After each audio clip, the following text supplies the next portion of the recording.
See, first time adoption of IND accounting standards, Indian accounting standards.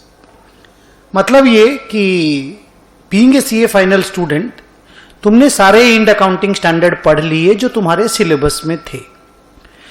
अब तुम regularly अगर कोई कंपनी IND AS फॉलो कर रही है तो उसकी अकाउंटिंग करना सीख गए हो.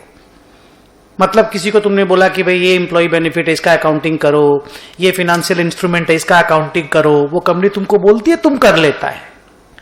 आज हम लोग क्या पढ़ रहे हैं कि मान लो कोई कंपनी पहले मतलब आज तक एग्जिस्टिंग एस से अपना बैलेंस शीट बनाता आया है, अभी वो कंपनी लिस्टेड हुआ है.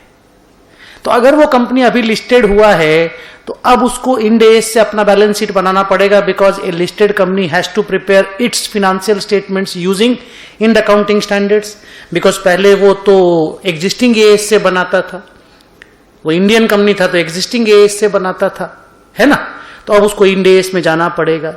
तो जो पहली बार वो जो ट्रांजिशन होता है एग्जिस्टिंग AS से जो IND AS में जाना होता है, उस प्रोसेस को ये IND AS 101 आपको एक्सप्लेन करेगा.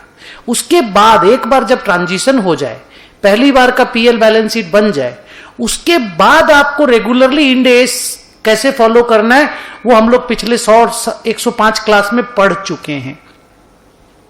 ये खाली पहली बार क्या करना होता है हम लोग वो पढ़ाने जा रहे हैं. You got the point. So this IND accounting standard will deal how to do the transition from any existing gap to IND accounting standard. We know that all listed companies will have to follow IND AS, plus all unlisted companies with their net worth more than 250 crores will have to follow IND AS. Sooner banking company को IND AS follow करना पड़ेगा, sooner insurance company को IND AS follow करना पड़ेगा. साल भर पहले NBFC वाले लोग IND AS में घुस गए थे, है ना. तो मैं आज ऐसा एग्जांपल लेके चलूंगा कि मान लो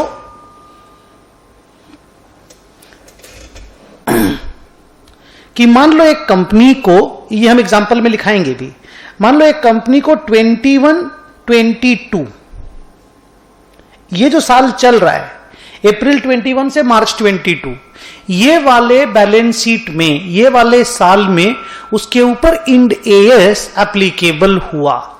means the first financial statement जो IND AS पे ये कंपनी बनाएगी वो 21-22 में बनाएगी. ऑलरेडी 2021 का बैलेंस शीट वो एग्जिस्टिंग AS पे बना चुकी है. मान लो उसके ऊपर तब एग्जिस्टिंग AS एप्लीकेबल था, इस साल से उसके ऊपर IND AS एप्लीकेबल हुआ है. तो existing balance sheet is already prepared, 2021 is already prepared, given to the shareholders, ROC में फाइल हो गया, इनकम टैक्स में फाइल हो गया. 21-22 में उसको IND AS का बैलेंस शीट बनाना है. You got the message. तो उसको क्या करना पड़ेगा, what exactly it has to do. तो मैं आपको फर्स्ट स्टेप बताता हूं कि सबसे पहले उसको क्या करना है.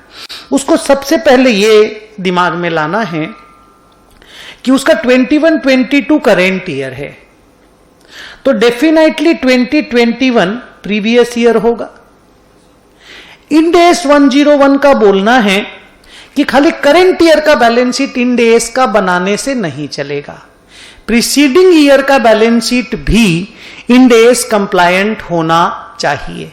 Preceding years financial statement should also be IND AS compliant. खाली दिस ईयर का होने से नहीं होगा, comparatives has to be IND AS compliant. नहीं तो कंपेयर कैसे करेंगे लोग. फिर उसी IND AS 101 ने बोला कि योर स्टार्टिंग पॉइंट